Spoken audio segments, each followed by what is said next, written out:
para sa ating mga Filipino senior citizen na may edad 60 years old pataas dito sa Pilipinas, maaari kayong mag-avail sa libreng annual check-up para po sa ating mga senior citizen. Kung paano po nyo yan ma-avail at saan po kayo magpakonsulta, yan ang ating aalamin sa video na ito. Hold up.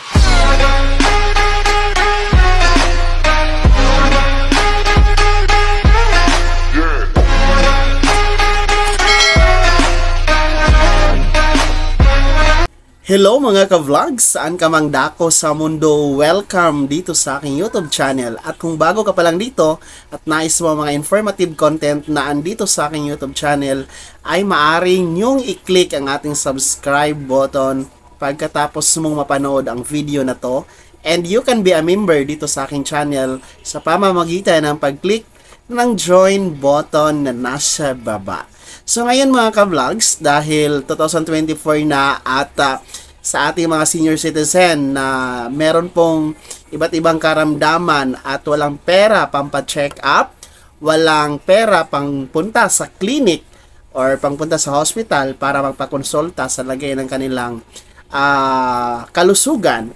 Ayan, meron pong ino-offer ngayon ang PhilHealth, no, sa pakikipag tulungan nga dito sa NCSC or the National Commission of the Senior Citizen, itong free annual check-up na alam ko po marami po ang hindi pa nakakaalam hinggil sa programang ito na meron pong libreng annual check-up para sa ating mga senior citizen. So para sa kompletong detalye, narito atin pong pakinggan ang buong interview mula sa NCSC Chairman Attorney Franklin Quijano. Mag-focus lamang po ako dun sa health services kasi dito talaga nila mas nagagamit na ma-maximize po yung kanilang benefits na nakukuha nila sa yung 20% discount sa kanilang mga gamot. Ano po? Ang doctor's fee po ba? Dapat may 20, pag po kayo magpapakonsulta, dapat may 20% pong ina-apply sa inyo. When you go to your dentist, dapat po may 20% pong ina-apply din po sa inyo. Pag po kayo'y na-ospital, ayan po, dapat.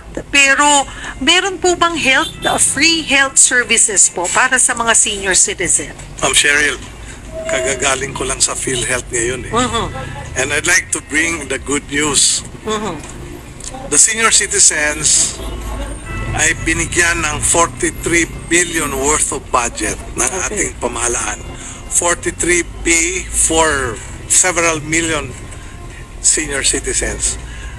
So from now on po, libre po ang annual regular medical examination ng senior citizens na babayaran ni PhilHealth. Okay. So, can you imagine the benefit, Ma'am Cheryl? Marami po sa ating senior citizens na hindi nagpapa-examine, natatakot ng ineksyon, natatakot na wala silang pera, napapanahon na po na ang lahat na seniors malalaman na nila ang katayuan ng pangangatawan nila, yung health condition nila. Dahil kung alam natin yung health condition natin, then we would know how to prevent, and we would even be able to detect earlier kung may sakit tayo. And when that happens, the health system will improve its delivery dahil pagkaalam natin yung kondisyon ng mga senior citizens, alam din natin ano ang nutrition, ano ang ipapakain sa senior citizens, or ano ang kakainin. Pangalawa, ano yung exercise, galing magsimba, magsumba, at magsaya. So all these things gagawin natin just so lahat na seniors ma-address yung issue ng primary health care. Of course, may importanteng bagay, yung maintenance medicine po, Cheryl. Kailangan ng mga senior citizens. May budget po si DOH, yung mga provinces and cities and municipalities, may mga budget for maintenance medicine. If we have a 100 database for the senior citizens at ipaalam natin sa mga cities at provinces and municipalities. Ito po ang pangangailangan ng senior citizens for maintenance of high blood, etc. Then we would be able to address earlier yung issue. Our country will be healthier. We will have a better quality of life. That's good to know. Yung pong regular annual medical check-up na sabi po ay shoulder na nga po ng PhilHealth, ito po ba ay pwede na po anytime now or eventually or nasa planning stage pa lamang po? No, naka-release na po ng budget ng DBM. Nasa PhilHealth na po ang budget. So we are working with PhilHealth kasi as I move around, umiikot din kasi ako eh. So I also tell the senior citizens, please avail of the annual regular medical checkup. Nang sa ganon, hindi lang ang physical health, mental health, dental, optical, hearing, etong lahat importante sa isang senior citizen. Where can they avail it po? Local government hospitals lamang po ba ito available? Pwede po ba sa mga private clinics or hospitals? The assumption is all the seniors must be registered with PhilHealth. Kasi kung hindi ka registered, di magre-register ka pa. It can take time. So, we are asking all the seniors, hinihikayat natin na seniors na mag-register po sa PhilHealth. Online registration tayo ngayon, Ma'am Cheryl. Dahil wala tayong data. How can we even decide on the data kung wala tayong data? So, we are asking all the seniors, please submit your data form online. Hindi po kailangan ng papel. And then together with that, may available din po sa PhilHealth na form na isasubmit sa kanila. So, with that, ang next is dapat doon tayo magpapa-examine sa healthcare provider na accredited ng PhilHealth. So, ang healthcare provider ay magbibigay ng service, babayaran sila ni PhilHealth ng certain amount na considered as the complete set of health examination. Oh, okay. Naku, napakaganda po nun ha. Napakalaking bagay po niyan para sa ating mga senior citizens. Yes po. If you reach the 100% lahat na seniors, alam na natin yung health profile, easily wala na pong medicine na itinatapon dahil hindi nagamit, nag-expire.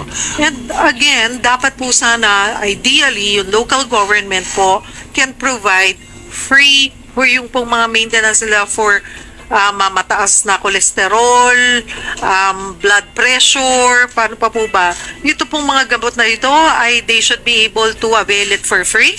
Well, from the first stage of malalaman mo yung sakit mo, kasi hindi naman magandang magbibigay ka ng libreng gamot hindi mo alam kung ano ang dapat may reseta. So, kaya dapat may examination bago may reseta. So, a health profile and then yung DOH po at saka yung mga provincial and city and municipal health offices, meron pong mga medicine to be given. Kaya it becomes more systematic dahil they will already have a database. Pagka wala kasing database, the tendency is you'll be misled into sino-sino lang ang binibigyan, di ba? Opo. So ayun po mga ka-vlogs, no, napakinggan po natin si Attorney Franklin Quijano, ang NCSC chairman ngayon, no, dito sa Pilipinas, na kung saan napakinggan po natin na inilahad niya ang programang free annual check-up para nga po sa ating mga Filipino senior citizen. So, ulitin ko lang yung sinabi niya, dapat po meron tayong PhilHealth or miyembro tayo ng PhilHealth para tayo maka-avail dito sa libreng check-up taon-taon, no, para sa mga senior citizen. So, kung meron po kayong PhilHealth, ayan, at gusto nyong magpa-konsulta, maaari po kayong pumunta sa mga accredited na mga hospital ng PhilHealth, no, government hospital or government clinics na accredited po ni PhilHealth. Well, para sa mga wala naman pong PhilHealth, ayan, pwede kayong magpamiyembro sa PhilHealth mga ka-vlogs. Punta kayo sa pinakamalapit na PhilHealth branch sa inyong lugar at mag-fill up kayo ng MRF na form at saka magiging miyembro na po kayo, no? At saka meron po yung bayad na 400 pesos. upon membership. Pero para po sa mga indigent na mga senior citizen na walang-wala, pwede kayong magpamiyembro as indigent sa PhilHealth, no? Lumapit lamang po kayo sa inyong LGU, yung city or municipal LGU nyo mga ka-vlogs, no? Para mapabilong kayo sa indigent PhilHealth members. And kung meron na nga po kayong PhilHealth, ayan, punta na po kayo sa mga hospitals or clinic na government operated and accredited by PhilHealth, at magpakonsulta po kayo. Annual po yan mga ka-vlogs. Nang sa ganun ay malaman nyo po yung lagay ng inyong kalusugan, dahil kailangan naman po ito, no? Lalong-lalo na sa ating mga senior citizen dyan, na kailangan ng gabay para sa ating mga kalusugan mga ka-vlog. So yun, sana'y naging gabay ang video na to, at kahit paano ay nabigyan kayo ng idea at kaliwanagan. Kung hindi ka pa nakasubscribe dito sa aking YouTube channel, ay maaari nyong i-click ang ating subscribe button na nasa baba. Huwag nyong kaligtaan na i-turn on ang notification bell, ilagay mo sa all para updated ka sa mga bagong videos na i-upload ko. And maaari mo ding i-like ang video na to. Kung meron ka pang mga katanungan, ay maaari nyong i-komento sa comment section na nasa baba. And you can follow me sa aking official Facebook page na nasa screen nyo. Muli po, ito si Daniel Timpawa na nagsasabing, kung tunay kang kaibigan, please, pautang naman dyan. Bye-bye!